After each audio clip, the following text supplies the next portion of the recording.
Hello students, how are you doing? Okay, let's move to the numerical portion of the chapter combination of resistors topic. Okay, chapter is electricity and the numericals are based on combination of resistors. So in the last lecture I derived the formula for the resistors in parallel combination and series combination. Now we will discuss the numericals so that our understanding will more proper, more strong. So the question is saying that three resistors of 2 ohm, 3 ohm and 6 ohm are connected in series combination. तो three resistors दिए हुए हैं, R1 दिया हुआ है 2 ohm, R2 दिया हुआ है 3 ohm and R3 given है 6 ohm. ये तीन resistors दिए हुए हैं, they are connected in series. Series में जुड़े हुए means we can use this one formula. We have derived already in the last lecture, so this formula we will use. So this will be R effective is equal to R1 plus R2 plus R3. Okay, we can put the values. R1 is 2, R3 is 3 and R2 is 3 and R3 is 6. So this will be 11 ohm. Okay, now think about the table that I told you in the last lecture. At the end of the lecture, at the time of the ending of the lecture, I told you कि जो हमारे resistors जब कभी भी series में जोड़े जाते हैं, इसमें जोड़े जाते हैं सीरीज में, तो जो उनका इक्विवेलेंट रेजिस्टेंस निकल के आता है वो हमेशा एक सिंगल रेजिस्टर, कोई भी उनमें से एक सिंगल रेजिस्टर ले लो, उसकी वैल्यू से हमेशा ज्यादा आएगा. ठीक है, तो देखो यहाँ पर कितना रेजिस्टेंस आया हमारा 11 ओम, वो इससे भी ज्यादा है, R2 से भी ज्यादा है, R3 से भी ज्यादा है ना. और हमने पैरेलल में क्या पढ़ा था, हमेशा जो इक्विवेलेंट रेजिस्टेंस आएगा वो कितना होगा, हमेशा कम होगा ईच इंडिविजुअल रेजिस्टर. ठीक है, लेट्स चेक द कंडीशन. अब मान क्वेश्चन में थोड़ा सा चेंज करते हैं, इसे हम क्या कर लेते हैं पैरेलल. हम देखते हैं पैरेलल में अगर हम इन्हें जोड़ते तो रेजिस्टेंस कितना आता. तो नाउ द कंडीशन ऑफ, मैं इसे यहीं पे सॉल्व कर दे रहा हूं ताकि हम लोग कंपेयर कर सकें फॉर्मूले को. तो आर इफेक्टिव का फॉर्मूला क्या होता है for parallel combination, 1/R1 plus 1/R2 plus 1/R3. So just put the values, 1/2 plus 1/3 plus 1/6. LCM will be 6. So 2 3s are, 3 2s are, 6 1s are. This will be 6/6 means 1 ohm. Answer is 1 ohm, and which is less than R1. It is also less than R2 and it is always less than R3. So the last concept which I told you is proved here कि हमेशा parallel combination में equivalent resistance क्या होता है, each resistor से कम होता है. Series combination में जो इक्विवेलेंट रेजिस्टेंस होता है वो हमेशा ईच रेजिस्टर से ज्यादा होता है. ठीक है, नोट इट डाउन.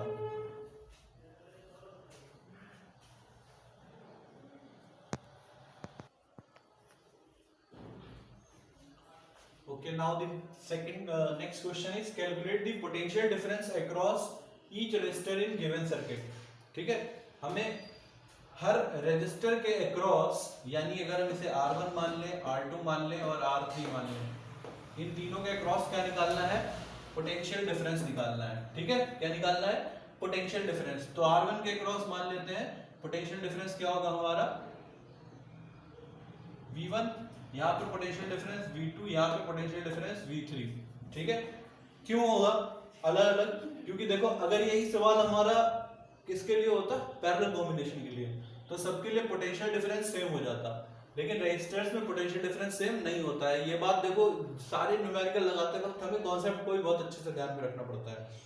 मैंने आपको बताया था कि जो हमारा सीरीज कॉम्बिनेशन होता है उसमें पोटेंशियल डिफरेंस डिफरेंट होता है डिफरेंट रेजिस्टर के लिए, लेकिन पैरेलल कॉम्बिनेशन में पोटेंशियल डिफरेंस क्या होता है, सेम होता है हर रेजिस्टर के लिए, होता है ना. तो यहाँ पर क्या होगा, V1 V2 V3 हमें ये फाइंड करने हैं. ठीक है, अब हमने पढ़ा है V इज इक्वल टू क्या होता है, IR होता है. क्या होता है, IR होता है ना. तो V1 is equal to IR1. अब देखो यहाँ पे I1 रखेंगे या I रखेंगे, ये भी सोचना है. तो फिर से वापस टेबल की तरफ ध्यान से याद करो कि सीरीज में करंट जो होता है वो सेम होता है ईच रेजिस्टर, होता है ना.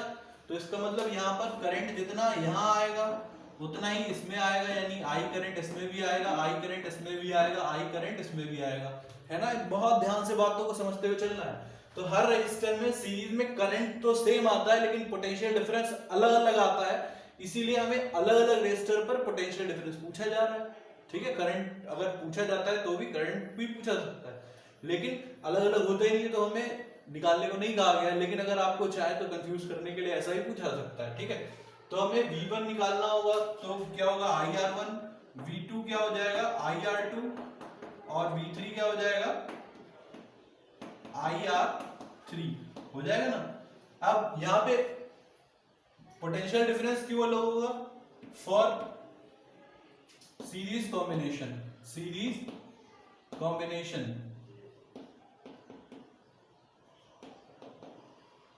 पोटेंशियल डिफरेंस ऑलवेज क्या होता है? Different for each resistor, different for each resistor, for each resistor,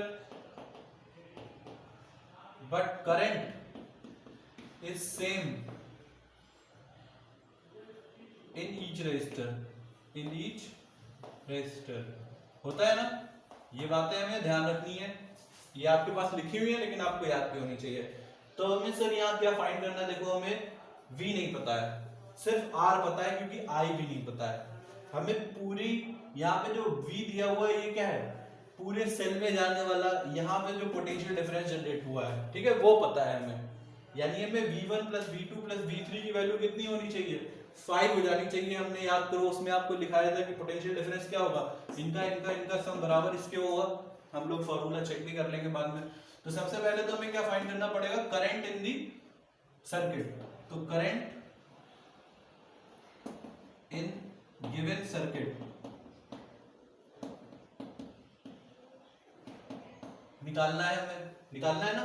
तो करंट इन गिवन सर्किट निकालने के लिए हमने क्या फॉर्मूला पढ़ा हुआ है? Q is equal to IT एक फॉर्मूला पढ़ा है ना, एक पढ़ा है V is equal to IR पढ़ा है ना। ये दो फॉर्मूले हमने पढ़े हुए हैं। तो देखो ये वाला तो लगा नहीं सकते क्योंकि यहाँ चार्ज और टाइम की कोई बात नहीं हो रही है, यहाँ V is equal to IR की बात हो रही है। लेकिन देखो V और I दोनों ही हमें नहीं पता है, ठीक है। और रेजिस्टेंस भी क्या है? सब अलग अलग है। कोई एक होता तो हम V is equal to IR लगा देते। तो हम क्या करेंगे? हम इन सारे रेजिस्टेंस का एक इक्विवेलेंट रेजिस्टेंस निकाल लेते हैं। क्या करेंगे? इन सारे रेजिस्टेंस का एक इक्विवेलेंट रेजिस्टेंस निकाल लेंगे, ठीक है। इक्विवेलेंट रेजिस्टेंस मतलब हम V is equal to IR निकालेंगे, तो यहाँ R क्या होगा? इक्विवेलेंट रेजिस्टेंस होगा ना, होगा कि नहीं होगा। और V तो ये दिया ही हुआ है हमें, यानी V हमें क्या दिया हुआ है? 5 वोल्ट, ठीक है। और R1 कितना दिया हुआ है? 4 ओम। R2 कितना दिया हुआ है? 6 ओम। R3 कितना दिया हुआ है? 10 ओम, ठीक है। ये तो हमको गिवन है इतना सब कुछ, ठीक है। अब हम लोग सवाल लगाना शुरू करते हैं इधर से। ये हमें लगाना है, ये चीजें मैं फाइंड करनी, मैं आपको समझाता हुआ चल रहा हूँ सारे लाइन से सीधे। तो इक्विवेलेंट रेजिस्टेंस निकालने का फॉर्मूला क्या होता है? ये सारे के सारे सीरीज में है, ठीक है। रेजिस्टर्स आर इन सीरीज, तो ये हमने समझाने के लिए लिखा था, इसे हम मिटा देते हैं यहाँ पर, ये हमें गिवन था। तो क्या है? All the resistors are in series, all resistors are in series. अभी तक हम लोगों ने क्वेश्चन को क्या किया? ओवरव्यू लिया था। अब सॉल्व करते हैं, शुरू करते हैं, ठीक है। This is given. तो R इक्विवेलेंट क्या हो जाएगा? R1 plus R2 plus R3 हो जाएगा। तो this will be 4 plus 6 plus 10, this will be 20 ohm. Equivalent resistance कितना हो गया? 20 ओम। तो मैंने अभी आपको बताया था हमें क्या निकालना है? नेट करंट, ठीक है। तो total current in circuit, total circuit में करंट कितना है? V is equal to IR equivalent, ठीक है। क्योंकि हम एक एक रेजिस्टर से नहीं निकाल रहे हैं, इक्विवेलेंट से निकाले दे रहे हैं, क्योंकि ये भी तो इक्विवेलेंट पोटेंशियल डिफरेंस दिया हुआ है पूरे का। तो this will be V is equal to 5, I we need to calculate and R is 20. So the value will be I is equal to 5 upon 20, 1 upon 4, I value is 1/4 ampere. I कितना दिया हुआ है? 1/4 ampere दिया हुआ है। ठीक, अब सब कुछ आ गया हमारे पास, आई है तो हम V1 निकाल सकते हैं। क्या होगा? आई R1 के बराबर हो जाएगा ना। तो V1 आई की वैल्यू कितनी है? 1/4, R1 की वैल्यू कितनी है? 4। तो दिस विल बी 1 वोल्ट, यानी यहां पर कितना होगा? V1 1 वोल्ट होगा।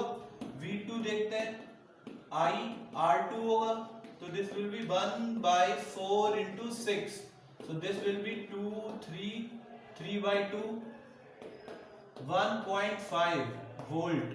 Okay, now the V3 will be IR3, so the answer will be 1/4 into 10, this will be 2.5 volt. ठीक है, नाउ लेट्स चेक कि हमारा आंसर सही आया है कि नहीं। हमने पढ़ा है कि सीरीज में क्या होता है, इन सबका सम कितना होना चाहिए? V1 plus V2 plus V3 इसके बराबर होना चाहिए। तो देखो ये 1 प्लस 1.5 2.5 2.5 2.5 कितना हो गया? 5 वोल्ट हो गया ना सारा। यानी कि इसमें हमारे जितनी भी वैल्यूज है वो फाइंड हो गई। क्लियर? Right it down.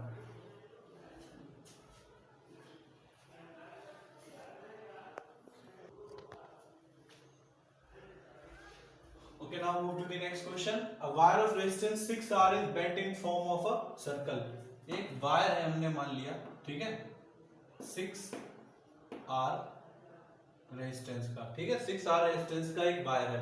इसे हमने एक सर्कल की फॉर्म में बेंट कर दिया, मतलब हमने इसे घुमा के इस तरीके से बेंट कर दिया। एक वायर को सर्कल की फॉर्म में बेंट कर लिया।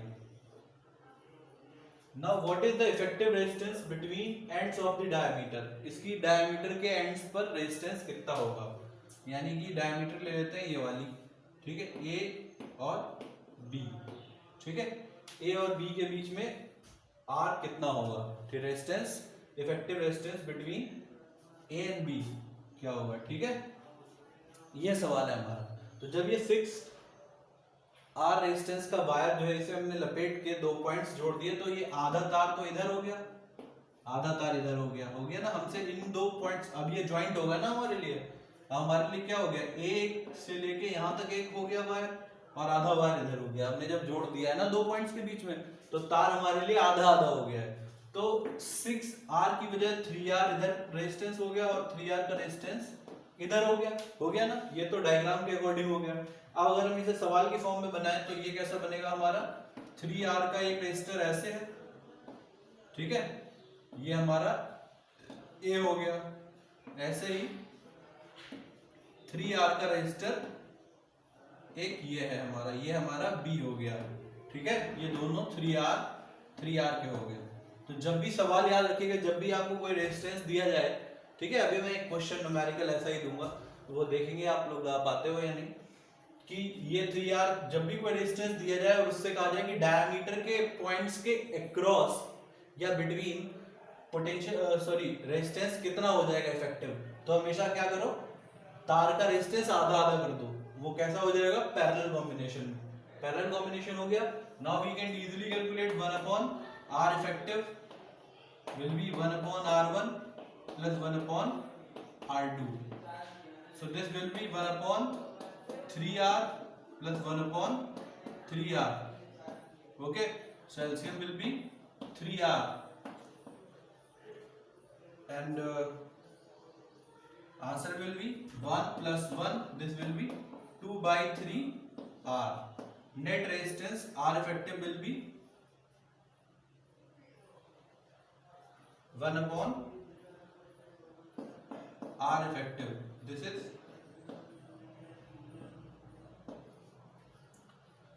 2/3R आया हमारा।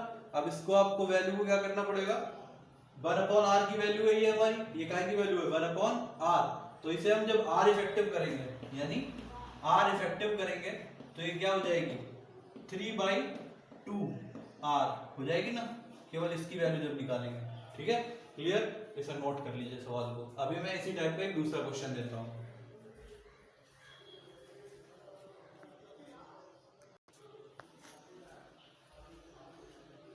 Okay, now this is the question based on the last concept, and I suggest you please pause the video.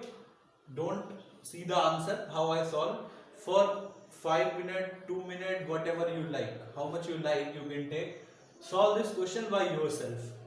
When you are solve the question, when you solve the question, then check that whether you have solved the correct or the your answer is wrong. So first pause the video, don't see the solution. Okay, so I am solving the answer here. So as the wire is of 5 ohm, 5 ohm का wire है, तो मैंने आपको बताया था 5 ohm का wire आधा, जब भी डायमीटर के अलोंग कहा जाएगा तो आधा तार इधर हो जाएगा और आधा तार इधर हो जाएगा. तो ये 5 है तो this will B 2.5 ohm and this also be 2.5 ohm. ये आधे आधे हो गए हमारे लिए 2.5 ohm के, हो गए ना. अब हम इनको क्या कर लेंगे, इनका इफेक्टिव रेजिस्टेंस निकाल लेंगे. क्या निकाल लेंगे? Effective resistance. तो 1/R इफेक्टिव है ना. इसका डायग्राम बनाना चाहो तो ये बन जाएगा आपका इस तरीके से, ये ठीक है. इफेक्टिव रेजिस्टेंस निकालना पड़े आपको तो आप कैसे निकालोगे, इस तरीके से एक बैटरी जोड़ लो. ये R1 कितना है आपका 2.5 and this is also 2.5 okay ohm, 2.5 ohm. तो just we will place the value R1 plus 1 upon R2. So 1 upon 2.5 plus 1 upon 2.5. This will be 2.5 upon 2. Okay. And solve the value. This answer will be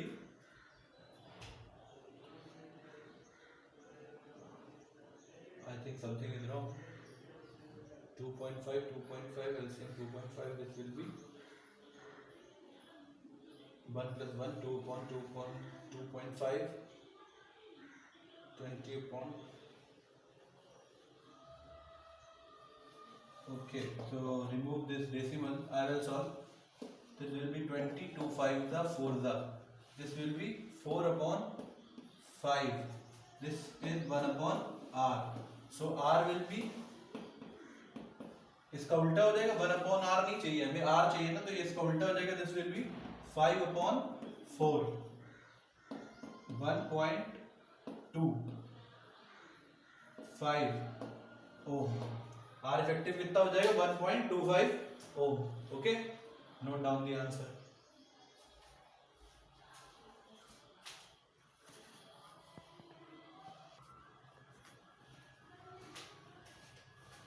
Okay, now in the next question, in the given circuit the current across 5 ohm resistor is 1 ampere. यानी इस वाले resistor से current कितना पास हो रहा है 1 ampere. ठीक है, I की वैल्यू कितनी दी है 1 ampere. Find the current flowing through two resistors, यानी R2 R3 से कितना करंट फ्लो कर रहा है we need to calculate. Okay, now just imagine the condition of the last question. In the last question, इससे पहले वाले क्वेश्चन में आपने देखा होगा वहां पर सीरीज में रेजिस्टर्स दिए हुए थे. तब हम लोगों ने डिस्कस किया था पोटेंशियल डिफरेंस क्या होगा, करंट क्या होगा. अब यहाँ पर हमसे देखो पहले वाले क्वेश्चन में क्या पूछा गया था, पोटेंशियल डिफरेंस क्या होगा. यहाँ क्या पूछा गया है, करंट क्या होगा. क्यों ऐसा, देखो यहाँ पर हमने पढ़ा है कि जो जब रेजिस्टर्स कैसे जुड़े हो पैरेलल में, तो करंट तीनों जो स्ट्रीम्स होती हैं उनमें अलग अलग होता है. जिसमें I1 होगा तो इसमें I2 करंट होगा और इसमें I3 करंट फ्लो करेगा. इसमें अब एक चीज सेम होगी, इन तीनों ही रेजिस्टर्स में पोटेंशियल डिफरेंस V ही रहेगा. पोटेंशियल डिफरेंस कितना होता है, यहाँ से यहाँ, यहाँ से यहाँ, यहाँ. देखो याद रखने में कोई कंफ्यूजन करने की जरूरत ही नहीं है. देखो जब आपके हैंड टू हैंड बदल रहे होते हैं, जब आपके एंड्स बदल रहे होते हैं, हमेशा हर रेजिस्टर के बीच में एंड्स अलग अलग पॉइंट हो तो पोटेंशियल डिफरेंस बदल जाएगा. लेकिन अगर एंड्स सारे रेजिस्टर्स के एंड सेम तो पोटेंशियल डिफरेंस नहीं बदलेगा. देखो इस रेजिस्टर का भी एंड यही है, R1 के लिए भी ये और यही एंड्स हैं, R2 के लिए भी यही एंड्स हैं, R3 के लिए भी यही एंड्स हैं, है ना. तो पोटेंशियल डिफरेंस तो सेम होगा क्योंकि जितनी एनर्जी से यहाँ जाएगा उतनी एनर्जी से तीनों वापस मिलके वापस तीनों उतनी एनर्जी से नीचे आ जाएंगे. ठीक है, तो यहाँ पर क्या हो गया, V सेम होगा. अब हमें गिवन क्या है, I1 इज गिवन कितना है 10 ampere. 10 ampere is 1 ampere. 1 ampere is given, and R1 is 5 ohm, R2 is 4 ohm, and R3 is given 10 ohm. We need to calculate I1, I2 and I3. Okay, I2 and I3 we need to calculate. ठीक है, हमने formula पढ़ा है V equal to I R, ये पढ़ा हुआ है ना। तो देखो अगर हम इस करंट से V की वैल्यू निकाल लें तो V की वैल्यू यहाँ भी वही होगी, यहाँ भी वही होगी, और V equal to I R formula यहाँ निकाल के हम निकाल सकते हैं I की वैल्यू, क्योंकि R तो में दिया ही हुआ और V सब में सेम होगा। ठीक है, because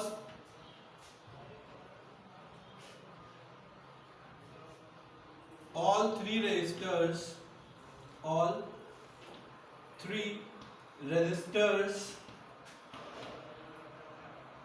are connected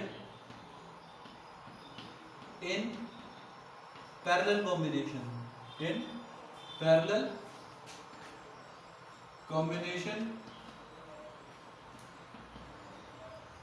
so the potential difference across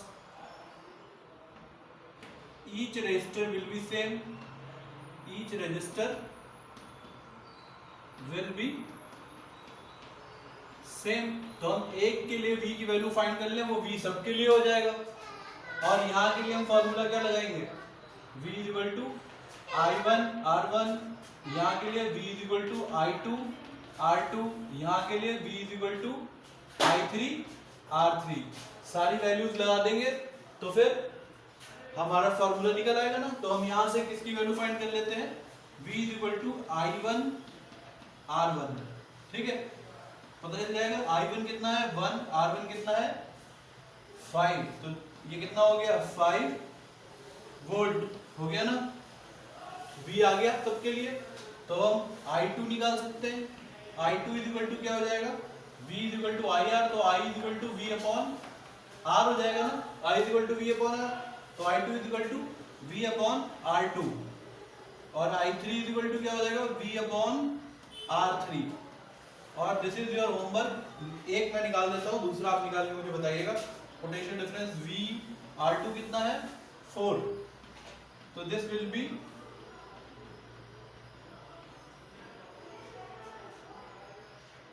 1.25 ampere.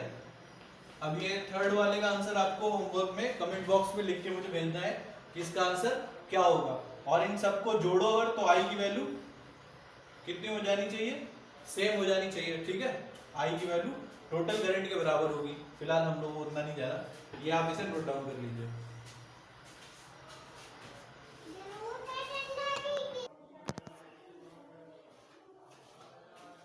Okay, now the next question. ऐसे ही क्वेश्चन आपको कमांड करने हैं, ऐसे ही क्वेश्चन को आपको मास्टर करना है, और इस टाइप के क्वेश्चन में हमें सर्किट सॉल्व करना होता है। सर्किट हमें क्या करना होता है, सॉल्व। अब हम लोग थोड़े से कॉम्प्लेक्स क्वेश्चंस की तरफ बढ़ रहे हैं। अब क्वेश्चन क्या है, कह रहा है टोटल रेजिस्टेंस बताओ। क्या बताना है, टोटल रेजिस्टेंस। अभी तक हमने जितने भी क्वेश्चन लगाए हैं उसमें या तो सारे के सारे रेजिस्टर्स हमारे सीरीज में थे, या सारे के सारे रेजिस्टर्स पैरेलल कॉम्बिनेशन में थे। लेकिन यहाँ पर हमारा जो रेजिस्टर्स हैं वो ना तो सारे के सारे पैरेलल कहे जा सकते हैं, ना सारे के सारे सीरीज में कहे जा सकते हैं। तो ऐसे सर्किट को सॉल्व करने के लिए हमें क्या करना होता है, हमेशा सबसे पहले सीरीज को सॉल्व करेंगे। हमेशा क्या करेंगे, break and join and break. तो सबसे पहले हम क्या करेंगे, सीरीज अगर कहीं दिख रही है तो सीरीज सॉल्व करो। सबसे पहले क्या सॉल्व करते हैं, सीरीज को सॉल्व करते हैं। अगर सीरीज दिख रही है तो ठीक है, सबसे पहले सीरीज सॉल्व करते हैं, सॉल्व सीरीज। इस क्वेश्चंस के लिए स्टेप सही है, हमेशा याद रखना है। ठीक है, सॉल्व सीरीज। तो देखो सीरीज में ये दो दिख रहे हैं, तो सबसे पहले हम इनका नामकरण संस्कार कर लें। R1, this is R2, this is R3, सबका नाम कर लिया। दिस इज, ये पोटेंशियल डिफरेंस V दिया हुआ है 4 volt. Okay, now resistors R2 and R3 are in series. R2 and R3 are in series, are in series. तो अगर हम इन्हें सॉल्व कर लें तो हमें इक्विवेलेंट रेजिस्टेंस पता चल जाएगा। इन दोनों के वैल्यू के बराबर एक सिंगल रेजिस्टर की वैल्यू मिल जाएगी हमें। तो हम क्या करेंगे, R इक्विवेलेंट किसके बराबर होगा, R2 प्लस R3 के बराबर, यानी कि दिस विल बी 3 प्लस 2 यानी 5 ओम रेजिस्टर हो गया। तो ये दो सॉल्व हो गए, इनके बदले में एक रेजिस्टर मिल गया। तो वो एक, अब इसका डायग्राम कैसे बनेगा, अब इन दोनों के बदले हम कितने ओम का रेजिस्टर लगा सकते हैं, 5 ओम का रेजिस्टर। तो ये दोनों हटा के हम क्या करेंगे, एक 5 ओम का ऊपर पहले से ही दिया है, अब इन दो का वैल्यू सॉल्व करने पे कितनी आई है, 5 ओम। ये 5 ओम पहले ही दिया था, अब ये एक और 5 ओम आ गया है, ठीक है। ये एमीटर हो गया हमारा, ये वोल्ट 4 ओम की बैटरी हो गई, 4 वोल्ट की बैटरी हो गई। अब देखो ये दो किस में आ गए, पैरेलल में आ गए। अब सॉल्व करेंगे पैरेलल, अब तो पैरेलल सॉल्व आसानी से हो जाएगा। नाउ अब ये दोनों क्या होगा, equivalent resistance. Now the resistors are in parallel combination. So now we can solve this. 1 upon R equivalent will be equal to 1 upon 5 plus this one, second one, 1 upon 5. LCM will be 5 and this will be 2. Okay, because the denominator is same, so this will be 2 by 5. So 1 upon R is 2 upon 5, then R will equal to, R equivalent will equal to 5 upon 2, this will be 2.5 ohm। Means कि पूरे resistor का equivalent resistance कितना है, 2.5 ओम। Now the first answer is done. Second answer, calculate the total current. So V is equal to IR and this is R, ठीक है। जब पूरे circuit के लिए कभी भी आपसे पूछा जाए या बताया जाए कि पूरे सर्किट का पोटेंशियल डिफरेंस कितना है, पूरे सर्किट के लिए करंट इतना है, तो वो सारा का सारा V is equal to IR वाले फार्मूले में रखा जाएगा, लेकिन वो सब इक्विवेलेंट होना चाहिए, यानी सब जोड़ के। अगर पोटेंशियल डिफरेंस है तो अगर आपका सीरीज है तो V1 V2 V3 सबकी वैल्यू जुड़ के इतना बताई गई है। अभी हम लोग क्वेश्चन सॉल्व करेंगे और कॉन्सेप्ट आपको क्लियर होते जाएंगे। So V is equal to IR, तो R इक्विवेलेंट भी हमें पता है क्योंकि हमने ये निकाला R इक्विवेलेंट, और I तो हमें पता है, ये बतानी ही है, और V 4 वोल्ट की बैटरी लगी हुई है, और V अब हमारा पैरेलल कॉम्बिनेशन है। तो यहाँ पर अगर आपसे कहा जाए कि V की वैल्यू कितनी होगी, तो यहाँ पर सेम V की वैल्यू होगी ना, इस एंड से इस एंड तक पोटेंशियल डिफरेंस सेम रहेगा, क्योंकि पैरेलल कॉम्बिनेशन में पोटेंशियल डिफरेंस सेम रहता है। So now V is equal to IR, तो V is 4, I we need to calculate, and R is 2.5. So I is equal to 4 upon 2.5. So this will be 40 upon 25. So the answer will be 0. The answer will not 0.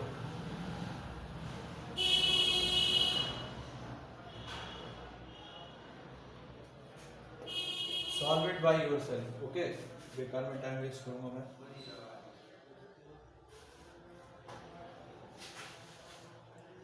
Eight upon 5, sorry 8 upon 5, यहाँ पे 8 upon 5 होगा। इसे solve करके निकालिएगा, this will be 1.6 ampere. Okay, 1.6 ampere हो जाएगी, ठीक है। Note it down.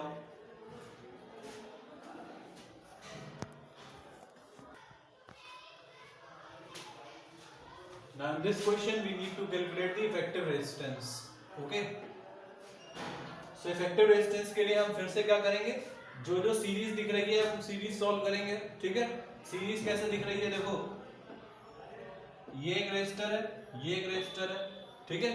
तो ये दो रेजिस्टर आपस में क्या है, एंड टू एंड जुड़े हुए ना। ऐसे ही ये दो रेजिस्टर आपस में एंड टू एंड जुड़े हुए हैं, तो इनको नाम रख दें R1, इसका नाम R2, इसका नाम R3 रख देते हैं, इसका नाम R4 रख देते हैं। तो जो एंड टू एंड जुड़े होते हैं, मतलब एक दूसरे का हाथ पकड़े हुए होते हैं, वो कैसे होते हैं? सीरीज में। और जिन दोनों रेजिस्टर्स को क्या होते हैं, दोनों के सेम हैंड होते हैं, ए और बी, ठीक है। दोनों, मैंने आपको बताया था ना कि दोनों अगर अपने हैंड्स इस तरीके से होल्ड किए हुए हैं तो they are in parallel combination, they are in parallel combination. और अगर अपने हाथ को इस तरीके से पकड़े हुए हैं, है ना, तो they are in series combination.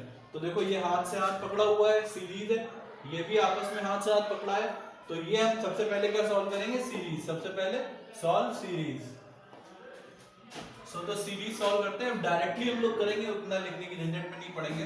1 upon R equivalent is equal to 1 upon r1 plus 1 upon r2, this will be 1 upon 1 plus 1 upon 1, this will be, you can write directly 2, okay, 1 upon 1, this will be 2 ohm directly, okay. Now equivalent resistance 1 upon equivalent, ये वाले का R3, sorry गलत कर दिया इसे, तो series में है अभी, तो ये they are in series, parallel कर दिया, तो दे आर इन सीरीज, तो R equivalent this will be R1 plus R2, directly 1 plus 1, 2 ohm. This is R equivalent. Second के लिए क्या हो जाएगा? R3 plus R4, this will be 1 plus 1, this is again 2 ohm. अब ये दोनों resistor का एक इक्विवेलेंट रेजिस्टर बन गया, ऐसे ही इन नीचे वालों का इक्विवेलेंट रेजिस्टर बन गया, ये भी 2 ओम का एक रेजिस्टर बन गया, ये भी 2 ओम का एक रेजिस्टर बन गया। अब बाकी डायग्राम हमारे लिए सेम रहेगा ना, ये यहाँ पे एक बैटरी लगी हुई है 1.5 वोल्ट की, ठीक है। अब क्या है? They are in parallel combination. Now equivalent resistors are in parallel combination, then 1 upon R equivalent will be 1 upon 2 plus 1 upon 2, दोनों का पैरेलल सीरीज में निकालेंगे ना, तो 1 upon 2 plus 1 upon 2, this will be 1 हो जाएगा ना, ये क्या हो जाएगा? 2 upon 2 यानी 1 ओम हो जाएगा ना। सॉल्व कर लीजिए इसे भी।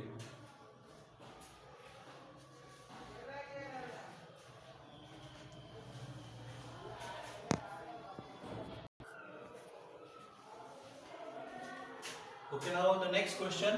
6 equal resistors of 1 ohm each are connected to form a side of ABCDEF hexagon. तो ये सारे के सारे 1 ohm क्या है? हेक्सागोन के क्या है? साइड्स। तो एक हेक्सागोन बना लेते हैं। हेक्सागोन मतलब जिसकी 6 साइड्स होंगी, 1 2 3, इस तरीके से हेक्सागोन हो गया ये, ठीक है। इसको नाम दे दें A B C D E F, ठीक है। और यहाँ पर हम रेजिस्टर लगा देते हैं, this is resistor, resistors are connected here, all are of 1 ohm, 1 ohm resistor, this is 1 ohm resistor, 1 ohm resistor, 1 ohm resistor, 1 ohm resistor, 1 ohm resistor, ठीक है। सबको हम नाम भी दे दें, this is R1, R2, R3, R4, R5, R6, सारे के सारे रेजिस्टर्स को हमने नाम भी दे दिए, ठीक है। वैसे ना भी देते कोई दिक्कत की बात नहीं, सब 1 ही है तो कोई जरूरत नहीं पड़ेगी। ये कह रहे हैं कि हमें कैलकुलेट करना है resistance offered by the combination current if current enters at A, यानी करंट जो है वो ए से एंटर करता है और डी से बाहर जाता है, यानी करंट इस तरीके से जा रहा है, ठीक है। ये हमारा सवाल है। तो हमें ए और डी के अक्रॉस हमें क्या बताना है? पोटेंशियल डिफरेंस, सॉरी रेजिस्टेंस बताना है। तो पिछले वाले सवाल की तरह ही ये हो गया, ये यहाँ पर ये सीरीज में है, ये सीरीज में है, और ये आपस में क्या है? पैरेलल कॉम्बिनेशन में है। तो हम क्या करते हैं? पहले सीरीज सॉल्व करेंगे। तो R1 R2 R3 are in series, R1 R2 R3 R and sorry R4, R5, R6 are in series.